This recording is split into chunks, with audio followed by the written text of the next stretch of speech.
Assalamualaikum warahmatullahi wabarakatuh. Selamat pagi, salam sejahtera bagi kita semua. Sebelum memulai pelajaran pada pagi hari ini, mari kita berdoa menurut agama dan kepercayaan kita masing-masing. Berdoa dipersilahkan.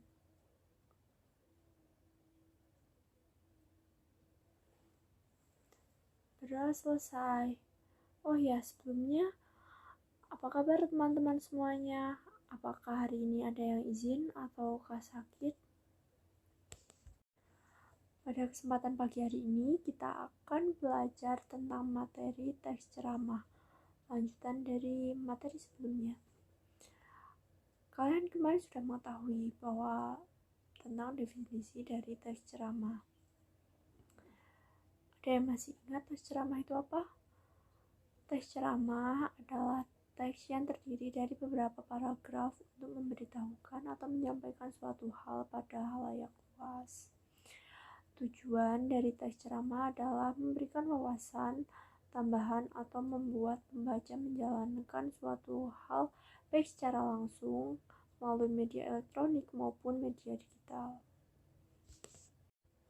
Oh ya, berdasarkan dari definisi dari teks ceramah yang telah saya sampaikan tadi, terdapat beberapa teks yang mirip. Konsepnya itu mirip dengan teks ceramah, yaitu teks khotbah dan teks pidato. Adapun perbedaan dari teks ceramah, teks khotbah, dan juga teks pidato. Yang pertama, teks ceramah umumnya sifatnya adalah umum, namun disampaikan oleh para ahli. Teks ceramah ini sendiri biasanya menyampaikan suatu ilmu pengetahuan, isu, dan juga informasi. Yang kedua adalah teks khotbah. Umumnya berisi tentang pengetahuan tentang keagamaan atau praktik beribadah. Pokoknya yang berhubungan dengan agama itu adalah teks khotbah dan disampaikan di depan umum. Lalu selanjutnya yang ketiga adalah pidato. Mungkin pidato ini yang paling sering didengar oleh teman-teman semuanya.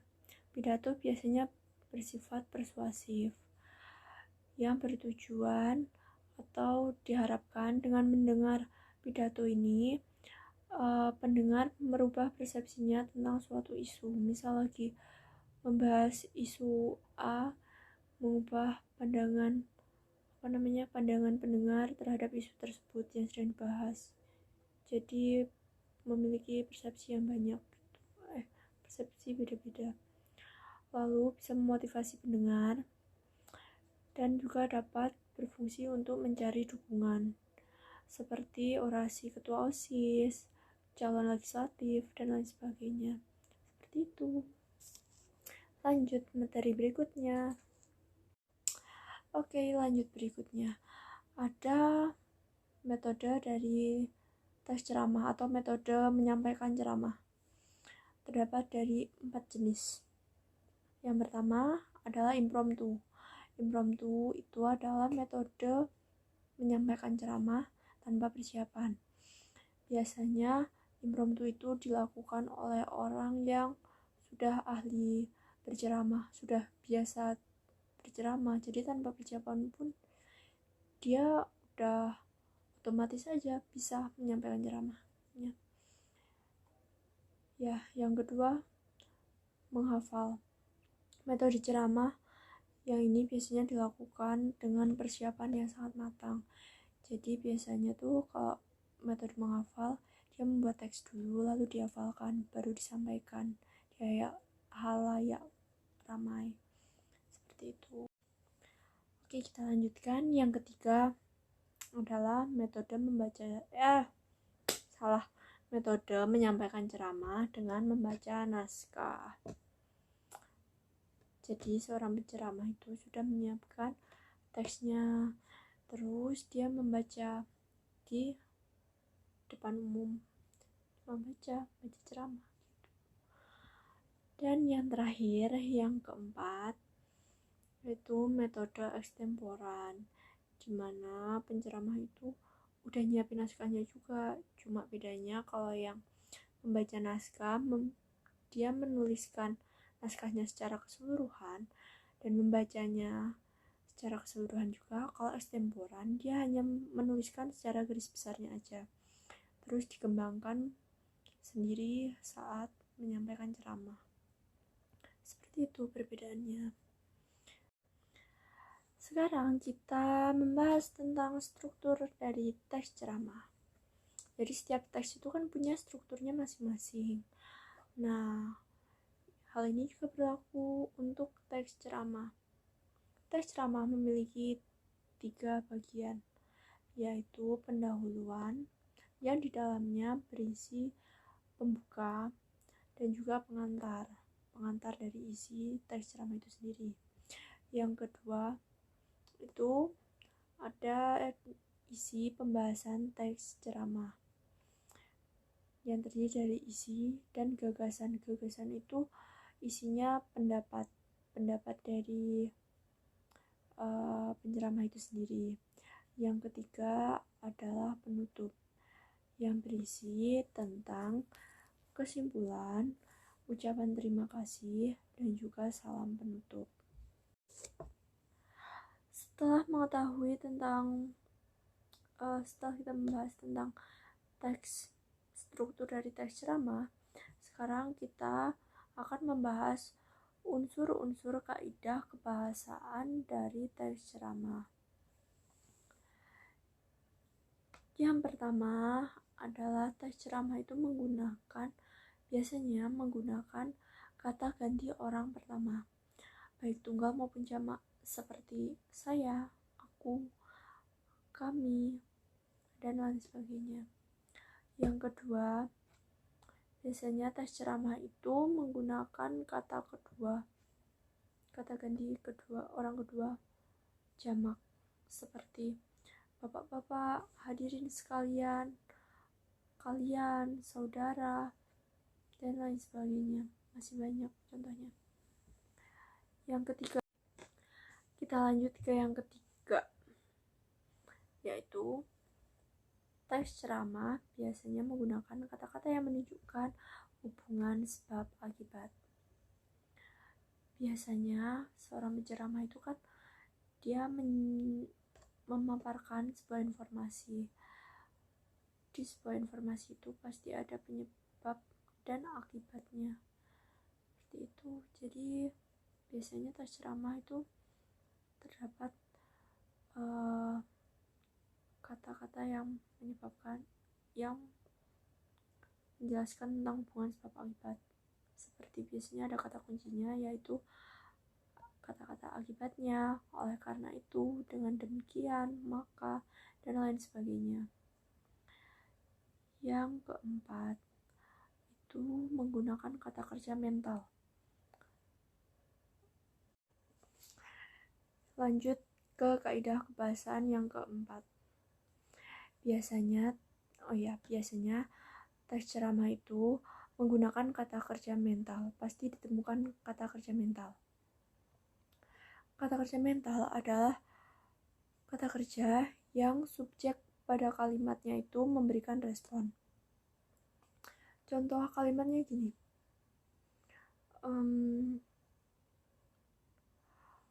Warga Indonesia sedih karena dia tidak jadi dinaturalisasi. Contohnya seperti itu. Kalian curhat. Ini kan subjeknya warga Indonesia. Dia sedih. Kenapa? Karena dia ini nggak jadi dinaturalisasi. Jadi subjeknya sedih. Selanjutnya kita lanjut ke kaidah kebahasaan dari teks ceramah yang terakhir. Biasanya teks ceramah itu terdapat kata-kata persuasif. Kata-kata persuasif itu adalah kata-kata yang berisi tentang seruan, ajakan, perintah, ataupun anjuran. Contohnya seperti ini.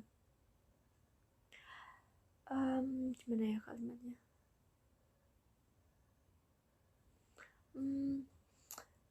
Hendaknya sebagai generasi muda kita menjunjung tinggi persatuan dan kesatuan NKRI supaya tidak mudah sudah goyah dengan adanya kelompok radikalisme maupun terorisme. Seperti itu salah satu contohnya.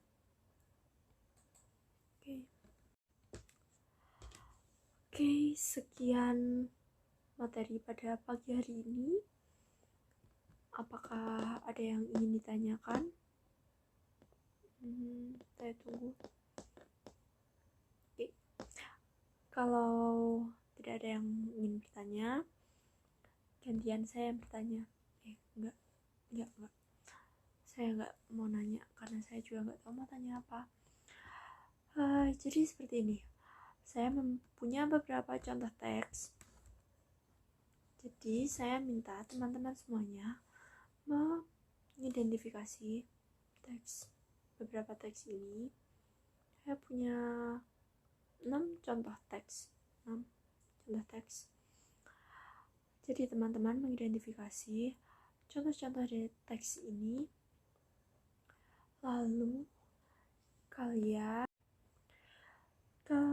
mengidentifikasi beberapa contoh teks ini, lalu dikelompokkan mana yang termasuk teks ceramah, mana yang termasuk teks khotbah, dan mana yang termasuk teks pidato.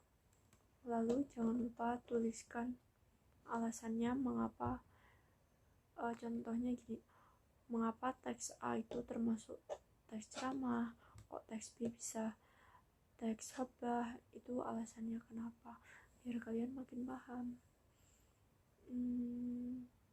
Waktu pengerjaannya mungkin 45 menit, cukup atau tidak? Kalau tidak cukup,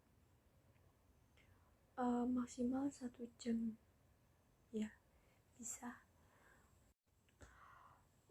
Kalau misalkan nggak cukup, kalian bisa lanjutkan, terus nanti pulang sekolah kalian kumpulin jadi satu kelas, terus ketua kelas menaruh buku pekerjaan kalian di meja saya di kantor.